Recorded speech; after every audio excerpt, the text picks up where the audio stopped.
सभी बंधुओं को मेरा प्रणाम।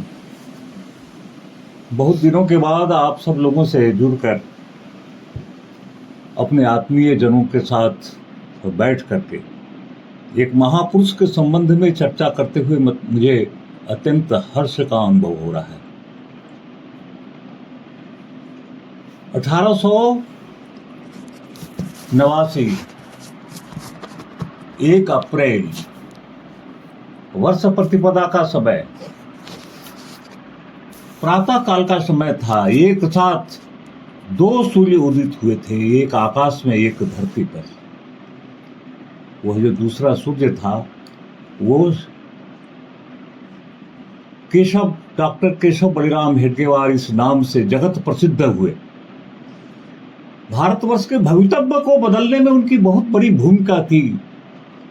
जब भारत विस्मृत हो गया था, स्वयं को भूल गया था, आत्मबोध पैदा करने के लिए, हम कौन है इसकी अनुभूति प्राप्त करने के लिए, वे कौन लोग हैं जिन्होंने इस भारत भूमि को आज गुलाम बना करके रखा है, इसकी तीव्र वेदना हृदय में उत्पन्न करने के लिए जो महापुरुष दीप स्तंभ, दीप ज्योति के रूप में प्रकट हुए थे, उनका नाम था डॉक्टर केशव बलिराम हेडगेवार। मित्रों, जब महापुरुष प्रकट होते हैं तो संपूर्ण फिजा बदल जाती है। 1889 की उस भोर में शिशिर ऋतु बीत चुकी थी, मधुमास आया था, वृक्षों पर नए कोपल संदेश दे रहे थे कि अब परिवर्तन होने वाला है। और बगल में भोसले का राजमहल था। वहां से नववर्ष के आगमन पर, वर्ष प्रतिपदा के अवसर पर दुंदुभी बज रही थी, मानो उस महापुरुष के आगमन के ऊपर दुंदुभी बजाई जा रही हो। वह शिशु मात्र 9 वर्ष का था, मात्र 9 वर्ष का, जो समय बच्चों के खेलने कूदने का होता है, जो समय बच्चों के मन में मिठाई खाने की ललक पैदा करती है। केशव जिस स्कूल में पढ़ते थे, 9 वर्ष की अवस्था थी। उस समय क्वीन विक्टोरिया 60 साल शासन कर चुकी थी। उनका डायमंड जुबली समारोह राज्यारोहण का मनाया जा रहा था, और ये गुलाम भारतवर्ष, जिन लोगों ने उनको गुलाम बनाया था, उनकी महारानी के राज्यारोहण दिवस के अवसर पर झूम रहा था, मिठाई बट रही थी, मिठाई खाई जा रही थी। उस बालक केशव को भी मिठाई की एक पुड़िया मिली। वो लेके घर आए, अंधेरा हो चुका था। मिठाई को उन्होंने कूड़ेदान में फेंक दिया और गहन चिंतन में बैठ गए। आप सोचिए कैसा विलक्षण बालक रहा हो, 9 वर्ष की अवस्था में। सोच रहा है कितना विस्मृत हो चुका है भारतवर्ष। बड़े भाई सीताराम ने आकर के पूछा, सीताराम शास्त्री ने, केशव तुम इतने उदास क्यों हो? तुमने लालटेन तक नहीं जलाई है, अंधेरे में बैठे हुए हो, क्या कारण है? क्या स्कूल में तुम्हें मिठाई नहीं मिली? केशव ने कहा, मिठाई को कूड़ेदान में मैं फेंक दिया हूं। कारण जब बताया गया तो सीताराम शास्त्री, उनके बड़े भाई, वो भी स्तब्ध रह गए, चुप पड़ गए। पूत के पांव पालने में दिख जाते, जन्मजात ध्येयवादी। जन्म के समय ही उनको अनुभव हो गया था कि वो क्या करने के लिए इस धरती पर आए हैं। और कुछ जब बड़े हुए तो अपने चाचा जी के साथ वो नागपुर में घूम रहे थे। सामने सीतावाड़ी का किला था, उस किले में सैनिक लोग निवास करते थे। उन्होंने देखा कि एक विचित्र तरह का झंडा सीतावाड़ी के किले के ऊपर लहरा रहा है, चितकबरा झंडा। उन्होंने अपने चाचा से पूछा, हमारे भारतवर्ष में शिवाजी महाराज का तो झंडा इस पर लहराना चाहिए, राजा भोसले का झंडा लहराना चाहिए, ये कौन सा झंडा लहरा रहा है? उनके चाचा जी ने बताया, ये देश गुलाम है और गुलाम भारतवर्ष में जो जिन लोगों ने भारतवर्ष को गुलाम बनाया है उनका झंडा फहराता है ना। तो बेटे, इस किले पर अंग्रेजों का झंडा फहरा रहा है। तुम तो जानते ही हो कि उनका शासन भारतवर्ष में है। सुनते ही डॉक्टर केशव का हृदय झकझोर उठा, लौट कर आए, अपने मित्रों से सलाह की और उन्होंने कहा कि कुछ तो प्रयत्न करो। उस शिवाजी महाराज का उन्होंने जीवन चरित्र पढ़ा था। शिवाजी महाराज के सैनिक किले में प्रवेश करते थे और शत्रु का झंडा उतार करके उसके स्थान पर अपना भगवा ध्वज लहरा देते थे, किला मुक्त हो जाता था। वो अपने यहाँ से सुरंग बना करके, जहां पर जिस कमरे में बैठते थे, अपने साथियों को बुला करके उन्होंने सुरंग खोदना शुरू किया। मिट्टी बाहर फेंकी जाने लगी। सुबह में उठ करके जब लोगों ने देखा कि मिट्टियों का अंबार लगा हुआ है, तो उन्होंने पूछा कि भाई तुम बच्चे, ये मिट्टी कहाँ से आ गई? बड़े मुश्किल से, काफी दबाव डालने पर उन्होंने कारण बताया। तो उनके चाचा ने कहा कि झंडा किस पर लहराता है? केशव ने कहा, एक डंडे के ऊपर झंडा लहराता है। उनके चाचा ने कहा कि जिसका डंडा होता है उसका झंडा होता है। डंडा जो है वो संगठित समाज का स्वरूप है।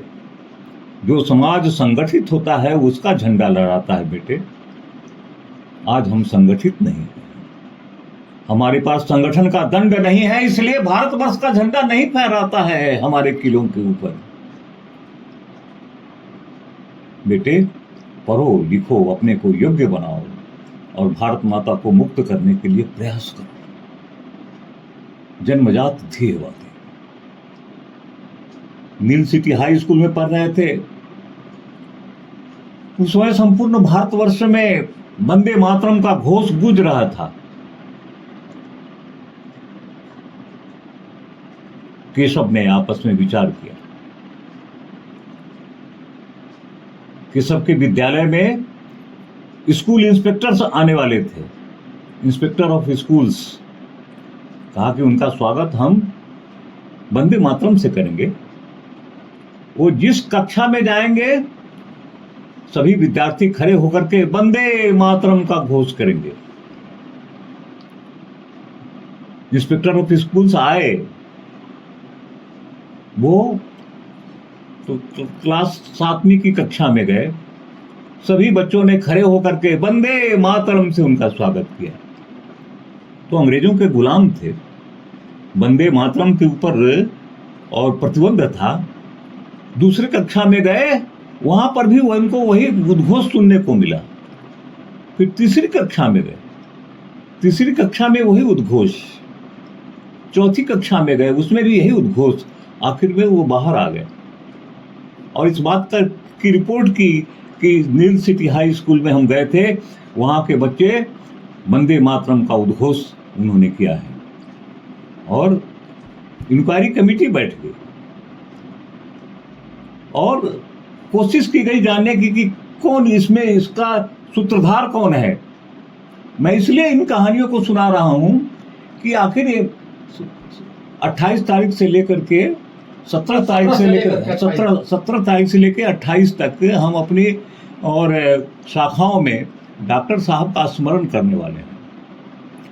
तो उनके जीवन से संबंधित एक एक घटना को अगर एक दिन हम सुनाएं, तो खास करके संघ की शाखाओं में जो नए अपने स्वयंसेवक आए हैं और जो महापुरुषों की कथा बार बार दोहरा जाती है। सत्यनारायण की कथा हम हमेशा सुनते हैं, एक ही कथा। रामचरितमानस में प्रभु राम के और चरित्र का गुणगान हम करते हैं, वो जिंदगी भर उसका गुणगान करते हैं। तो हमारे डॉक्टर केशव बलिराम हेडगेवार का चरित्र भी वैसा ही जाज्वल्यमान है। हमको उनके जीवन से संबंधित एक एक घटना अगर हम जानते हैं तो भी उसको हमको सुनना है, उसको गुनना है, अपने जीवन को सार्थक बनाने के लिए उससे प्रेरणा लेनी है। इसलिए आप जानते होंगे इन कथाओं को, फिर भी मैं आपको दोहरा रहा हूं कि इन्हीं कथाओं में से एक कथा प्रत्येक दिन हम लोगों को सुनाए। बौद्धिक का साकार रूप जो है वो कथा वाचन है। बौद्धिक का जो सूक्ष्म रूप है वो ध्येयवाद से संबंधित है, लेकिन उसका जो सगुण रूप है वो कथाएं हैं। उन कथाओं का हम वाचन करें। ये इन 13 दिनों में कम से कम एक एक कथा उनसे जीवन से संबंधित। तो नील सिटी हाई स्कूल में कहा गया कि आप सब लोग क्षमा मांगो। डॉक्टर साहब ने क्षमा मांगने से इनकार कर दिया। आखिर में उनको जानकारी तो हो ही गई कि इसके सूत्रधार केशव हैं, और केशव को स्कूल से निकाल दिया गया। आजकल के नेताओं के जैसे उस समय के नेता नहीं थे, जो सिर्फ अपने में और अपने परिवार में मगन रहते हैं। उस समय के कांग्रेस के जितने भी और नेता थे नागपुर के, वो सब बेचैन हो गए कि अरे ये अभी तो युवक है और स्कूल से इसको निकाल दिया गया है, कैसे इसकी पढ़ाई होगी। डॉक्टर अभयंकर, डॉक्टर मुंजे, जितने डॉक्टर अणे, जितने भी बड़े बड़े नेता थे कांग्रेस के, उन सब लोगों ने मिलकर के विचार किया कि अब इसका क्या किया जाए। तो सब ने कहा कि इसको ले चलते हैं और पुणे के और समर्थ गुरु रामदास स्कूल में इनका नाम लिखाते हैं। वो राष्ट्रवादियों के द्वारा संचालित स्कूल था, वहां पर उनको ले जाया गया। वहां पर है 2 वर्षों तक उन्होंने वहां पर पढ़ाई की, और मैट्रिक पास करने के बाद कलकत्ता में राष्ट्रवादियों के द्वारा जो मेडिकल कॉलेज चलाया जा रहा था उसमें उनको और भेजा गया पढ़ने के लिए। वहीं पर से उन्होंने मेडिकल की पढ़ाई पूरी की। मेडिकल की पढ़ाई पूरी करने के बाद वो नागपुर आ गए। यहाँ डॉक्टर केशव बलिराम हेडगेवार का जो परिवार था अत्यंत गरीब परिवार था। दीपावली के दिन जब मिठाइयाँ सबके घर में मिठाई आती थी, उनके घर में मिठाई नहीं आती थी।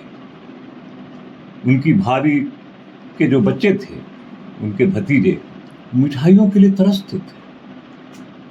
तो उनकी माँ उनको समझाती थी, बेटे तुम्हारा चाचा कलकत्ता में डॉक्टर की पढ़ाई कर रहा है, मेडिकल की पढ़ाई कर रहा है, लौट के आएगा, बहुत पैसे कमाएगा, फिर मिठाई की कमी नहीं होगी, कुछ दिन इंतजार करो। होली का पर्व आता था, बच्चों को नए नए कपड़े सिलाए जाते थे, लेकिन डॉक्टर केशव बलिराम हेडगेवार के परिवार के बच्चे नए कपड़े के लिए तरसते थे, भाभी नई साड़ी के लिए तरसते थे, लेकिन एक ही आशा थी, इंतजार भरे नैनों से डॉक्टर हेडगेवार के लौटने की प्रतीक्षा पूरा परिवार कर रहा था। वो डॉक्टर आए, डॉक्टर की पढ़ाई करके कलकत्ते से आए। यहाँ आने के बाद उन्होंने कह दिया कि पेट और परिवार को चलाने के लिए मैं किसी प्रकार का व्यवसाय करने वाला नहीं, यहाँ तक कि मैं विवाह भी नहीं करने वाला। सर्वमय पूर्णत्वं स्वाहा। अपने जीवन का कण कण, क्षण क्षण राष्ट्र देवता को लिए समर्पित है। कंगाली से भरे हुए परिवार का एक जो आशा का दीप था, वो भी टिमटिमाता हुआ दीप, जो प्रज्वलित होने वाला था समाज को और परिवार को पोषित करने के लिए, उसने भी परिवार के पोषण से इनकार कर दिया। कैसी परिस्थिति रहेगी। और जब कलकत्ता में थे उसी समय उनका संबंध क्रांतिकारियों से हो गया था। तो त्रैलोक्य महाराज उस अनुशीलन दल नाम का एक क्रांतिकारियों का संगठन था, उसका निर्माण किया था। उन्होंने अपनी जीवनी में इसका उल्लेख किया है, डॉक्टर हेडगेवार का उल्लेख किया है। क्रांतिकारियों के बीच में उनका छद्म नाम कोकेन था, कोकेन नाम से वो जाने जाते थे। त्रैलोक्य महाराज ने जब भारत का भ्रमण करने के लिए आए थे, वो बांग्लादेश में पड़ गया था, वो बांग्लादेश में रहते थे आज़ादी के बाद, तो यहाँ पर आए तो उन्होंने दिव्य स्मरण किया डॉक्टर केशव बलिराम हेडगेवार का। और कलकत्ता में आने के बाद भी क्रांतिकारियों को शस्त्र मुहैया कराने का काम करते थे डॉक्टर केशव बलिराम हेडगेवार। उस समय की एक घटना है, हावड़ा से एक ट्रेन की एक बॉगी अस्त्र शस्त्र से लदी हुई नागपुर आती थी, वहां डिटैच होती थी और फिर वो बॉम्बे जाती थी। डॉक्टर साहब ने कुछ राष्ट्रभक्त रेलवे के कर्मचारियों के साथ साठ-गांठ कर करके और उससे हथियार निकलवाते थे, सील तोड़ करके। खलबली मच गई कि यहां से सील टूटा हुआ मिलता है, हथियार के कुछ बक्से गायब हो जाते हैं, और डॉक्टर केशव बलिराम हेडगेवार स्वयं टांगे का संचालन करते हुए उन हथियारों को लेकर के क्रांतिकारियों के बीच में बांटते थे। बाद में जब क्रांतिकारियों का जो सूत्र था वो टूट गया, कई लोगों को फांसी हो गई और एक प्रकार से वो क्रांतिकारियों का जो एक सिलसिला था वो थम सा गया। तब कांग्रेस में सक्रिय हुए डॉक्टर हेडगेवार। 1920 में डॉक्टर हेडगेवार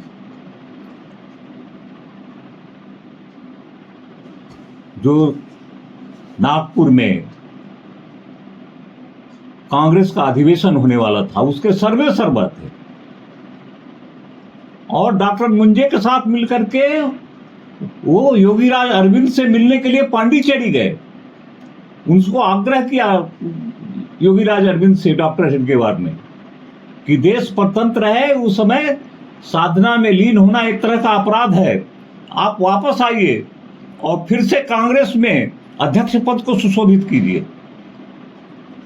लेकिन योगीराज अरविंद दूसरे रास्ते पर चल चुके थे अध्यात्म के, उन्होंने आने से इनकार कर दिया। 1920 के नागपुर कॉन्फ्रेंस में भारत के पूर्ण स्वराज्य का प्रस्ताव रखा डॉक्टर हेडगेवार ने, और उनके इन सब गतिविधियों को देख करके कांग्रेस के लोग इतने प्रसन्न हुए कि 1922 में उनको विदर्भ प्रांत का सेक्रेटरी बनाया। तो जो लोग कहते हैं ना कि संघ के लोगों का देश के स्वातंत्र में क्या योगदान है, तो हम सब संघ के संयोजकों को इस बात की पूरी जानकारी होनी चाहिए। 1920 में जो महात्मा गांधी ने पूरे भारतवर्ष में और सत्याग्रह प्रारंभ किया था अंग्रेजों के विरुद्ध, डॉक्टर हेडगेवार ने भी सत्याग्रह किया, जेल गए, 1 साल की सजा हुई उनको 1920 में, और 22 में वो विदर्भ प्रांत के कांग्रेस के सेक्रेटरी बनाए गए। लेकिन उनके मन में एक विचार मंथन चल रहा था कि आखिर ये देश गुलाम क्यों हुआ? क्या जो मुसलमानों ने जो भारतवर्ष के ऊपर आक्रमण किया उसके कारण देश गुलाम हुआ? बहुत बड़ा देश था, करोड़ों लोग थे भारतवर्ष में, प्रतिकार क्यों नहीं किया? क्योंकि संगठित नहीं थे। हमारी संख्या करोड़ों में थी, लेकिन हम कुछ लाख लोगों के झुंड बन करके रह गए थे। राष्ट्र भाव का बोध समाप्त हो गया था।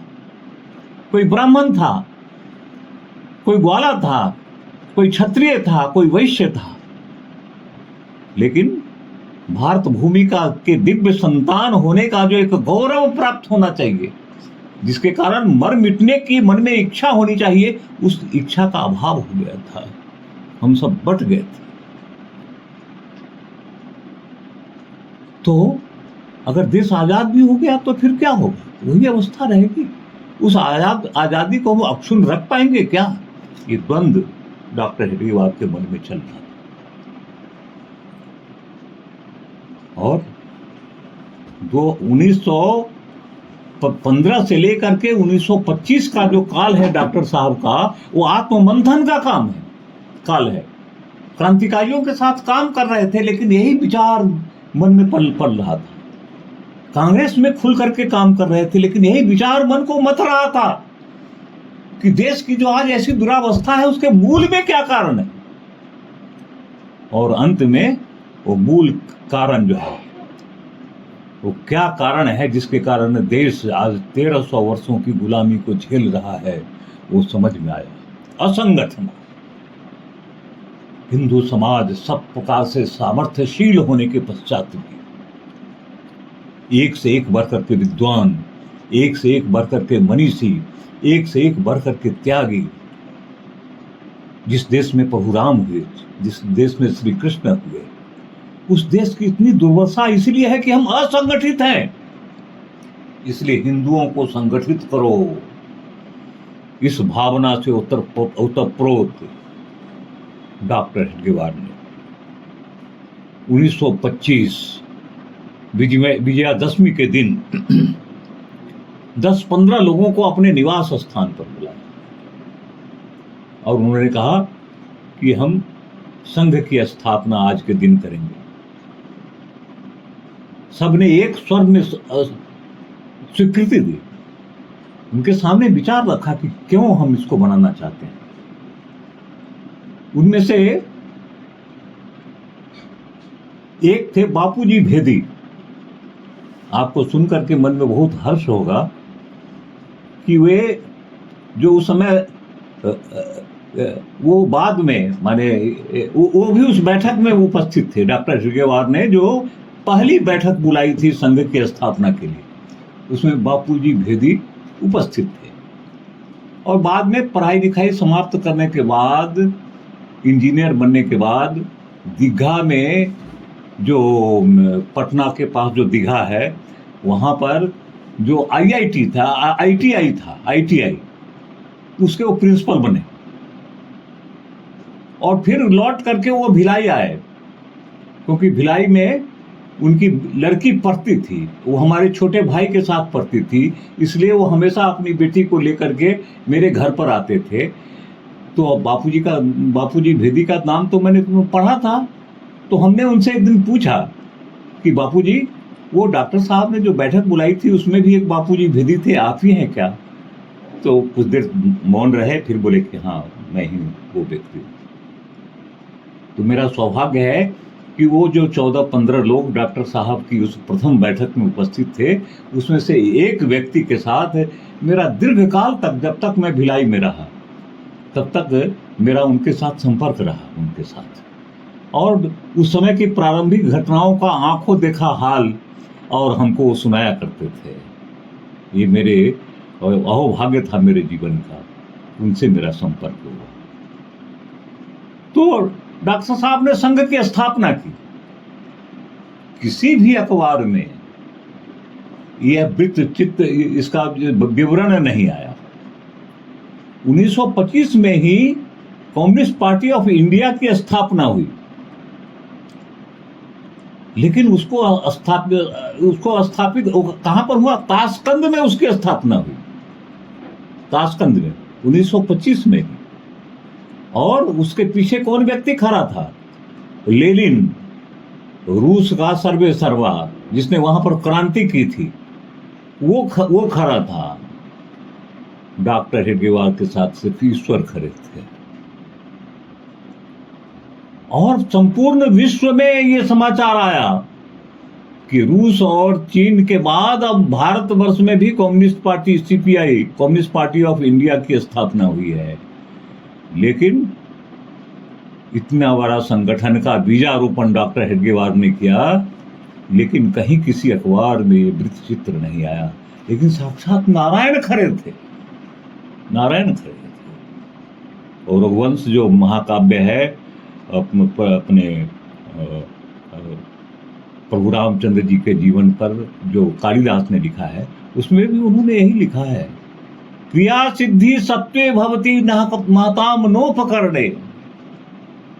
एक तरफ रावण था, वो रथ के ऊपर बैठा हुआ था, उसके साथ एक से एक बढ़ करके योद्धा थे, और प्रभु राम वो तो निर्वासित थे, उनके पांव में जूते तक नहीं थे, शरीर पर रेशम के वस्त्र नहीं थे, माथे पर कोई मुकुट नहीं था, और लड़ने वाली वानरी सेना थी,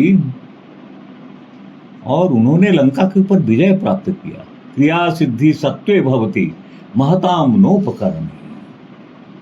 न ऑफिस था, न कोष था, न बड़े बड़े विद्वान साथ में थे, हमारे और आपके जैसे लोग साथ में थे, लेकिन एक महान उद्देश्य, इस भारत भूमि को मुक्त करके उसकी जो प्राचीन जो उसका जो स्वरूप है उसमें अवस्थित करने का एक प्रण था मन में। इसके कारण डॉक्टर हेडगेवार ने जो बीजारोपण किया था, विशाल वट वृक्ष बन करके आज संपूर्ण भारतवर्ष को और आनंद दे रहा है, सुख की अनुभूति दे रहा है। उसकी छाया में बैठ करके आज संपूर्ण भारतवर्ष अपने नवजीवन के निर्माण के लिए कार्य कर रहा है। कहाँ है वो कम्युनिस्ट पार्टी जिसके करता धरता स्टालिन थे? कहाँ थे? दिन भर चला 2.5 कोस। भारतवर्ष के कुछ प्रांतों में टिमटिमाने के बाद जवाहरलाल नेहरू यूनिवर्सिटी के छात्रावास में बैठ करके करा रहे हैं, और आज हम दिग्विजय कर रहे हैं। संपूर्ण विश्व में भारतवर्ष का डंका गूंज रहा है, क्रिया सिद्धि सत्वे भवती महताम नोपकरणे। तो संघ का कार्य प्रारंभ किया डॉक्टर साहब ने। हफ्ते में 2 दिन संघ के स्वयंसेवक और राजकीय वर्ग कहते हैं उसके लिए एक स्थान पर जाते थे, और वहां पर हफ्ता में सिर्फ 2 दिन कार्यक्रम होता था। लेकिन धीरे धीरे संघ में संपर्क आने के बाद संख्या बढ़ने लगी। इतवारी के और प्राइमरी स्कूल के प्रांगण में ये राजकीय वर्ग होता था, लेकिन संख्या बढ़ने लगी। वो जो प्रांगण था वो छोटा हो गया। मैंने एक बार जाकर के जहां पर संघ की एक गतिविधि प्रारंभ हुई थी, प्रारंभ में उस जगह को भी मैंने देखा है। मेरा अहो भाग्य है कि मैंने उस स्थान को देखा है। तब डॉक्टर साहब ने कहा कि नहीं, नृत्य की शाखा प्रारंभ करनी होगी। और डॉक्टर साहब ने मोहिते बारे में, जो भोसले राजाओं का भग्नावशेष था, खंडहर, सब दीवारें टूट गई थी, धराशायी सी हो गई थी, कुछ कमरे खंडहर के रूप में खड़े थे, मैदान में यत्र पत्र पशु घूमते थे। कहा कि इसी खंडहर के मैदान में संघ की शाखा प्रारंभ करेंगे, कल से आओ, नित्य आओ। और सबको कहा कि कल सब कोई मिल करके फावड़ा, कुदाल और गैता, जो भी जिसके पास उपकरण है, लेकर के आओ। और डॉक्टर साहब जो खुद गए, लोग चकित हो गए कि जिस व्यक्ति को महात्मा गांधी जानते हैं, जिस व्यक्ति को और योगीराज अरविंद जानते हैं, जिस व्यक्ति को सुभाष चंद्र बोस जानते हैं, और जो विदर्भ प्रांत का कांग्रेस का सेक्रेटरी रह चुका है, वो भी एक हाथ में बाल्टी और दूसरे हाथ में झाड़ू लेते हुए और संघ स्थान पर प्रकट हुए। नित्य चलने वाली मोहिते बारे की शाखा के प्रथम दिन ही डॉक्टर ने स्पष्ट कर दिया, डॉक्टर हेडगेवार ने, कि संघ के जो कार्यकर्ता होंगे, संघ के जो अधिकारी होंगे, वो कैसे होंगे। वो कोई और सातवें आसमान के कोई व्यक्ति नहीं होंगे। वो सभी कार्यकर्ताओं के समान ही समान होंगे। हाथ में बाल्टी थी पानी से भरी हुई, और दूसरे हाथ में झाड़ू था। संघ क्या स्वरूप होगा भविष्य में, डॉक्टर साहब ने पहले दिन ही बता दिया। और अपने जीवन का 3 मंत्र, संघ के कार्यकर्ताओं का 3 मंत्र, किसी से पैसा नहीं मांगेंगे। स्वार्जित पैसे में से, धन में से कुछ दे करके गुरुदक्षिणा के रूप में, और उसी पैसे से संघ का काम चलाएंगे। किसी से पैसा मांगने के लिए नहीं जाएंगे। कोई विशेष कार्यक्रम होगा तो संघ के स्वयंसेवकों से पैसे लेकर के ही वो कार्य पूरा होगा, चंदा नहीं मांगेंगे। दूसरा, सब मिलजुल करके भोजन करेंगे। कोई घर पर आ गया तो अपने रसोई घर में जो खाना बना होगा उसी को मिल बांट करके खाएंगे। चाहे कितना भी गरीब हो, चाहे कितना भी अमीर हो, अतिथि सत्कार से पीछे नहीं हटेंगे। और तीसरा, नित्य संघ स्थान पर जाएंगे। बिला नागा 3 सूत्र को अपने जीवन में उतारा। वो कहते हैं कि एक बार उनके एक मित्र के बच्चे का उपनयन संस्कार था। नागपुर से 35 किलोमीटर दूर, उस समय सड़कें भी अच्छी नहीं थी, वहां पर गए। रात्रि में वहां जो समारोह चल रहा था उसमें कुछ देरी हो गई। उनके साथ कुछ अपने संघ के स्वयंसेवक भी गए थे नागपुर से। जब रात्रि गहन हो गई तो अचानक डॉक्टर खड़े हो गए, बोले कि मैं अब नागपुर लौटूंगा। लोगों ने कहा कि अरे डॉक्टर साहब, 10 बजे से ज्यादा रात हो गई, जो आखिरी बस जाती है अमरावती से नागपुर, वो बस भी निकल गई, वो 9 बजे अंतिम बस है, आप कैसे जाएंगे? तो डॉक्टर साहब ने कहा, अपराध तो मुझसे हुआ है। मैं संघ के स्वयंसेवकों को वित्त शाखा में आने के लिए कहता हूं, तो कल मैं शाखा में कैसे पहुंचूंगा? मैं नहीं जाऊंगा तो मुझे लोग डपोर संघ कहेंगे। आज हमारे कार्यकर्ता बड़े बड़े कार्यकर्ता हैं, लेकिन संघ की शाखा में नहीं जाता है। मुझे दया आती है उनके ऊपर, दया आती है। कोई लेफ्टिनेंट जनरल है और परेड में नहीं जा रहा है, युद्ध चल रहा है, उसमें बंदूक नहीं उठा रहा है, वो कैसा लेफ्टिनेंट जनरल? खाली बैच लगाने के लिए लेफ्टिनेंट जनरल। डॉक्टर ने कहा, भूल मुझसे हो, मुझे स्मरण नहीं था कि प्रातःकालीन शाखा में मुझे उपस्थित होना है। और उठ के खड़े हो गए। चढ़ी हुई थी, चलते चलो, लक्ष्य तक पहुंचे बिना पथिक का विश्राम कैसा, चल पड़े डॉक्टर। और चलते हुए रास्ते पर जा रहे थे। वो पैदल पहुंचना भी कठिन था, 35 मील चलना था, लेकिन जो होगा देखा जाएगा। कुछ ऐसा संजोग हुआ, जब मर्द हिम्मत करता है तो ईश्वर सहयोग करने के लिए खड़े हो जाते हैं, नारायण खड़े हो जाते हैं। हिम्मत करके आगे पैदल जा रहे हैं डॉक्टर हेडगेवार। घनघोर अंधेरा है, रोशनी के नाम पर जुगनुओं के टमटमाते हुए रोशनी की एक हल्की लकीर जगह जगह दिखाई देती है। सन्नाटा है चारों तरफ, लेकिन ध्येय पथ की ओर डॉक्टर हेडगेवार नाम का पथिक आगे बढ़ता जा रहा है कि किसी वाहन के हॉर्न की आवाज सुनाई दे। नारायण खड़े हो गए, हिम्मत के साथ चलो ध्येय रास्ते पर। नारायण स्वयं खड़े हो जाते हैं। जब ध्यान से देखा तो दिखाई दिया कि एक बस आ रही है। डॉक्टर साहब सिर्फ सिद्ध ही नहीं थे, प्रसिद्ध भी थे। सिद्ध और प्रसिद्ध दोनों थे। डॉक्टर को, ड्राइवर को दिखाई दिया कि तो डॉक्टर हेडगेवार जा रहे हैं, उनके साथ 3-4 लोग और हैं। उसने अपनी आंखें मीची कि इस अंधेरे में, इस सन्नाटे में कौन व्यक्ति जा रहा है? ये डॉक्टर हेडगेवार हैं क्या? हाँ, डॉक्टर हेडगेवार हैं। गाड़ी रोक दी उसने। डॉक्टर साहब आप? हाँ, मैं नागपुर की ओर जा रहा हूँ। अरे पैदल?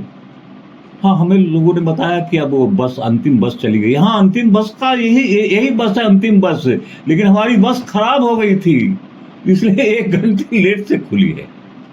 आइए आइए बैठ। और समय पर अपनी शाखा में डॉक्टर हेडगेवार पहुंच गए।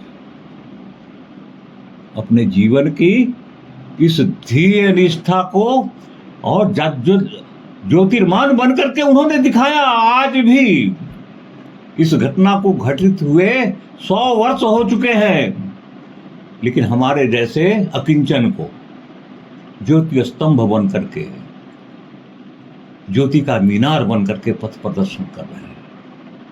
चलो तो हिम्मत करके एक कदम तो आगे बढ़ाओ, आगे का काम भगवान का है।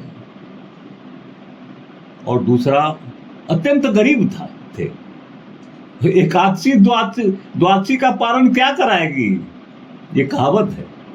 जो स्वयं एकादशी है वो द्वादशी का पारण कैसे करवाएगी? लेकिन डॉक्टर हेडगेवार अद्भुत एकादशी थे। घर में पर्याप्त भोजन नहीं था। ऐसा लोग कहते हैं कि कई बार उनके घर में सिर्फ एक ही बार भोजन बनता था, और कई बार तो ऐसा होता था कि किसी जजमान के यहां से अगर भोजन आ जाए, क्योंकि पुरोहित का परिवार था ना, तो वही भोजन जो है वो परिवार के लोग करते थे। अगर वो नहीं आया तो कई दिन भूखे भी रह जाना पड़ता था।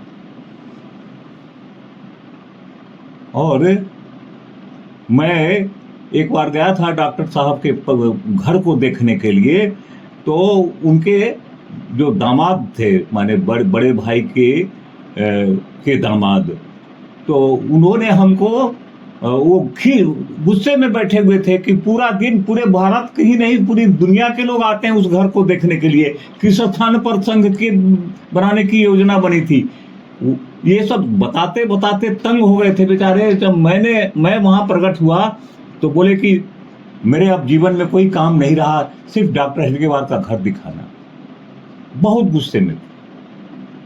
मैंने कहा, धन्य है ये कुल, धन्य है ये कुटुंब जिसने डॉक्टर हेडगेवार जैसे जाज्वल्यमान व्यक्ति को जन्म दिया। मैं इस भूमि को प्रणाम करके जा रहा हूँ। वापस मैं लौटा तो उन्होंने मुझे पुकारा है, सुनो इधर आओ। उन्होंने फिर से मुझे अपना पूरा घर दिखाया मुझको, और उन्होंने कहा कि सुनो, तुमको एक मैं विशेष चीज दिखाता हूं। वो मुझे डॉक्टर हेडगेवार का लोटा और जिस प्लेट में भोजन करते थे वो प्लेट भी उठा करके लाए, कांसे का की वो थाली थी। बोले कि एक रोटी ज्वार की, बाजरे की बनी हुई एक रोटी उनकी भाभी मैंने हमारी सास देती थी खाने के लिए, और उस रोटी को लेकर के दरवाजे पर आते थे और जोर से बोलते थे, मैं भोजन करने जा रहा हूं, अगर पास में कोई भूखा है, कोई अतिथि है तो आ जाओ, मिलजुल करके खाएंगे। और अगर कोई आ जाता था तो उसी रोटी को ऐसे हाथ से 2 टुकड़ा करके, एक टुकड़ा उसको देते थे, एक टुकड़ा अपने खाते थे। एक ध्येयवादी हिंदू व्यक्ति का जीवन डॉक्टर हेडगेवार जी है। उस हालत में भी संघ में का कोई कार्यकर्ता आ जाए तो मिलजुल करके उसको भोजन कराते थे। नित्य संघ की शाखा, नित्य कार्यकर्ताओं सहित अतिथियों का सम्मान। और तीसरा था गुरु दक्षिणा। वो तो कुछ करते नहीं थे, अकिंचन थे। साल भर 1 आना, 2 आना, 8 आना, 1 रुपया अपने परिवार के खर्च को काट करके जमा करके 100 रुपया गुरु दक्षिणा करते थे। ऐसा त्यागमय जीवन डॉक्टर हेडगेवार ने जीत करके हम सब लोगों को मानो अपने कण कण छल छल तिल तिल अपने जीवन को जला करके जो ज्योति प्रकट की है, उसे हम सब लोगों को ज्योतिर्मान किया है, रास्ते को जाज्वल्यमान किया है। 1928 में सुभाष चंद्र बोस से मिलने के लिए गए। सुभाष चंद्र बोस को संघ के कार्य के लिए मदद करने के लिए कहा। सुभाष चंद्र बोस ने ध्यान नहीं दिया। बाद में सुभाष चंद्र बोस को स्थलबद्ध किया गया वर्धा में। स्थलबद्ध 2 साल तक रहे। उसके बाद जब उनको मुक्त किया गया तो हावड़ा लौट रहे थे। नागपुर के आउटर पर गाड़ी रुक गई। उस दिन विजयादशमी का दिन था। संयोग से संघ के स्वयंसेवकों का ये पथ प्रदर्शन चल रहा था। जब सुभाष चंद्र बोस ने उस दृश्य को देखा, आत्म विभोर हो गए। याद आया कि हाँ, डॉक्टर मिलने के लिए 28 में आए थे। और ऐसा हुआ। अब समय हो गया है, इसलिए मैं अब कुछ और कहने वाला था, लेकिन अब समय की सीमा समाप्त हो गई, तो इसलिए मैं 5 मिनट समय और आपसे प्रार्थना करता हूं, मुझे दीजिए। 1940 डॉक्टर हेडगेवार की मृत्यु से एक दिन पूर्व सुभाष चंद्र बोस मिलने के लिए आए डॉक्टर हेडगेवार से। लोगों ने कहा कि डॉक्टर साहब अचेत होकर के पड़े हुए हैं और उनको नींद अभी मुश्किल से आई है, तो क्या करें, जगाएं? सुभाष चंद्र बोस ने कहा कि मत जगाओ, मुझको उस कमरे में ले चलो जहां डॉक्टर साहब पड़े हुए हैं। और डॉक्टर साहब के कमरे में सुभाष चंद्र बोस गए। 22 अप्रैल का शायद दिन था, 22 जून, और सुभाष चंद्र बोस 21 जून को गए। 21 जून को, सिर्फ एक दिन पूर्व, डॉक्टर साहब को प्रणाम किया और कहा कि डॉक्टर, आपसे मिलने में विलंब हो गया, और ये कह करके चले आए। महात्मा गांधी संघ की शाखा में आए 1934 में, संभवतः 25 जून 1934, और संघ के स्थान को देख करके सब लोग मिलकर के एक साथ भोजन करते हैं, ये सुन करके आश्चर्यचकित रह गए। अनुशासन के साथ जो अपना घोष है उसको सुन करके मंत्रमुग्ध हो गए। डॉक्टर हेडगेवार नहीं थे उस दिन संघ की शाखा, वहां पर वर्धा के आश्रम में थे डॉक्टर महात्मा गांधी, और वहीं पर संघ का और एक वर्ग लगा था शायद, और शीतकालीन और शिविर लगा था। तो उन्होंने कहा कि मैं डॉक्टर हेडगेवार से मिलता तो बहुत खुशी होती। दूसरे दिन डॉक्टर हेडगेवार आए, वो भी मिलने के लिए गए डॉक्टर हेडगेवार महात्मा गांधी से। महात्मा गांधी अत्यंत प्रसन्न हुए। तो इस प्रकार से संपूर्ण भारतवर्ष की दिव्य विभूतियों से सावरकर आए संघ की शाखा में, मंत्रमुग्ध होकर के गए। डॉक्टर साहब ने ऐसा जादू फेरा कि आज वो जादू संपूर्ण भारतवर्ष के सर पर चढ़ करके बोल रहा है। आज कण कण क्षण क्षण तिल तिल जलकर तुमने पैदा की जो ज्वाला, गांव गांव में प्रांत प्रांत में दमक उठी दीपों की माला। हम किरणें उस प्रलय, हम किरणें उस ज्योति, हम किरणें उस ज्योति सरित के, जो वह चिर जीवन से आता, अमिट तुम्हारा हमसे नाता। संग मंत्र के हे उद्गाता, अमिट हमारा तुमसे नाता। जय